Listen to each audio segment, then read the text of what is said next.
أقدم مدن شمال إفريقيا وقد شيدها الفينيقيون. قسنطينة، مدينة الجسور المعلقة. لا توجد مدينة أخرى في إفريقيا مرتبطة بجسور عالية أكثر من مدينة قسنطينة، التي تعد ثالث أكبر مدينة في الجزائر، فالمدينة التي كانت تسمى في السابق سيرتا. هي واحدة من أقدم مدن شمال إفريقيا، وتمتاز بحضارتها التاريخية الممتدة للألفية الثانية قبل الميلاد. تقع مدينة قسنطينة في مركز الشرق الجزائري على بعد نحو 400 كيلومتر عن العاصمة الجزائر. وتقوم المدينة القديمة على صخرة من الكلس القاسي، ويشقها واد سحيق يعرف بوادي الرمال. وتتميز قسنطينة بتاريخها الغني الذي بدأ مع التجار الفينيقيين الذين استوطنوا المنطقة، فينسب تأسيس المدينة إليهم. كما أنها كانت عاصمة لمملكة البربر نوميديا لقرون طويلة، ثم أصبحت فيما بعد مدينة رومانية عظيمة، وذلك في العام 46 قبل الميلاد. أما في عصرنا الحديث فوصلت المدينة الجزائرية تميزها بإنجابها عدداً كبيراً من العلماء والمفكرين الإسلاميين، من أشهرهم عبد الحميد بن بديس مؤسس جمعية العلماء المسلمين الجزائرية، والمفكر مالك بن نبي، والكاتبة الروائية أحلام مستغني. قسنطينة، المدينة التي أسسها الفينيقيون وأعاد قسطنطين بناءها. تعد مدينة قسنطينة إحدى أقدم المدن في شمال إفريقيا، إذ بنيت حسب ما ذكر العديد من المؤرخين بين 6 قرون إلى 5 قرون قبل الميلاد على يد التجار الفينيقيين. أعطى الملك النوميدي سيفاكس اسم سيرتا لمدينة قسنطينة، وهو الاسم الذي لازمها للقرون الأولى قبل الميلاد، كما اتخذها الملك النوميدي سيوفكس عاصمة لمملكته التي نشأت في الفترة ما بين 246 قبل الميلاد، وذلك حسب ورقة بحثية بعنوان سيرتا من خلال النقيشات اللاتينية المحفوظة. كما عرفت المدينة الكثير من الصراعات، واجتاحتها القوات الرومانية في أثناء العهد البيزنطي، بعد أن تمردت سنة 311 ميلادي على السلطة المركزية. وأمر الإمبراطور ماكسيناس بتخريبها، ثم أعيد بناؤها في عهد قسطنطين عام 313 ميلادي، الذي أطلق عليها اسمه قسطنطين، قبل أن يحور هذا الاسم باللغة العربية إلى قسنطينة التي تعرف به اليوم. وخلال العهد العثماني كانت قسنطينة أحد أهم المراكز الحضارية للجزائر خلال العهد العثماني، فقد كانت عاصمة لبيلك الشرق الذي يمتد نفوذه حتى تونس. كما أن حكمها كان مختصاً بالبي الذي تعينه السلطة المركزية في الجزائر العثمانية. مدينة الجسور المعلقة. غالباً ما يشار إلى قسنطينة باسم مدينة الجسور المعلقة، نظراً للعديد من الجسور الخلابة التي تربط التلال والوديان المختلفة التي بنيت عليها المدينة وحولها، بعضها للسيارات والمركبات والبعض الآخر للمشاة.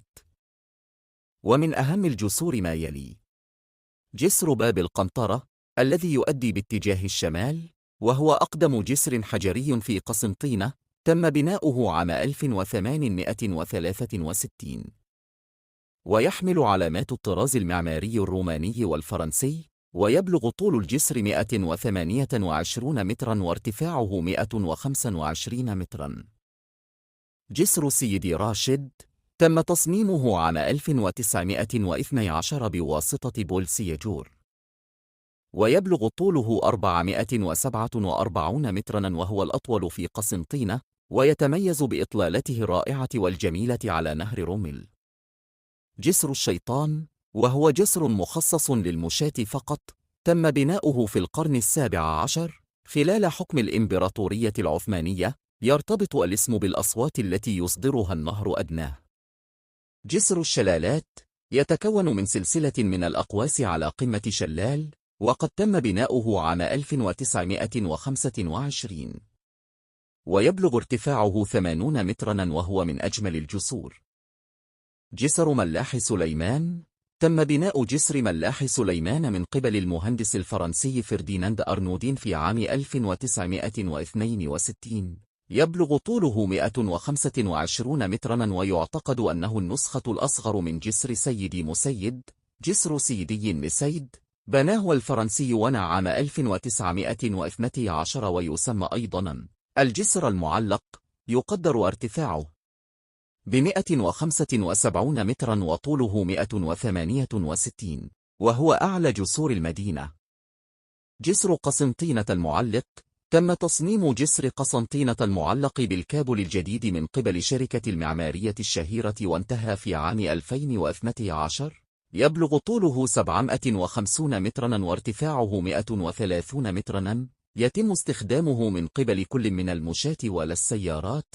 في عام 2008 حصل المشروع على جائزة أفضل مشروع معماري دولي.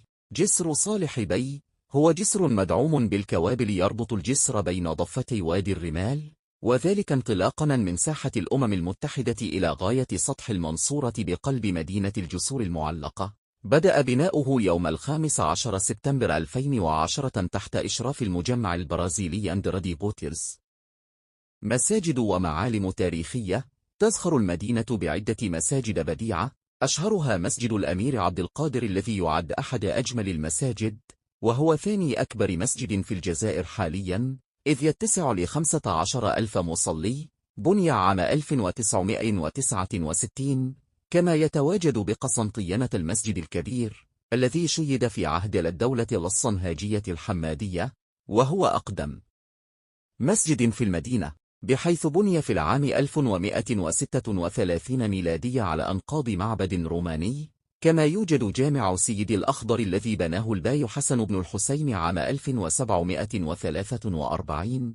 وعلاوة على المساجد التاريخية يتواجد بالمدينة العديد من المعالم التاريخية، أهمها نصب الأموات الذي شيدته فرنسا تخليدا لضحاياها خلال الحرب العالمية الأولى، إضافة لقصر البي أحمد، التحفة المعمارية التي تزين المدينة، وأيضا ضريح مسينيسا وهو برج مربع بني قبل الميلاد، وكذلك الأقواس الرومانية التي تعود إلى الحضارة الرومانية. ميلاد الشيخ ابن باديس ومنشأ مالك بن نبي. أنجبت مدينة قسنطينة عددا كبيرا من العلماء والمفكرين الإسلاميين، من أشهرهم عبد الحميد بن باديس مؤسس جمعية العلماء المسلمين الجزائرية، والمفكر مالك بن نبي الذي يعد أحد أبرز أعلام الفكر الإسلامي العربي في القرن العشرين.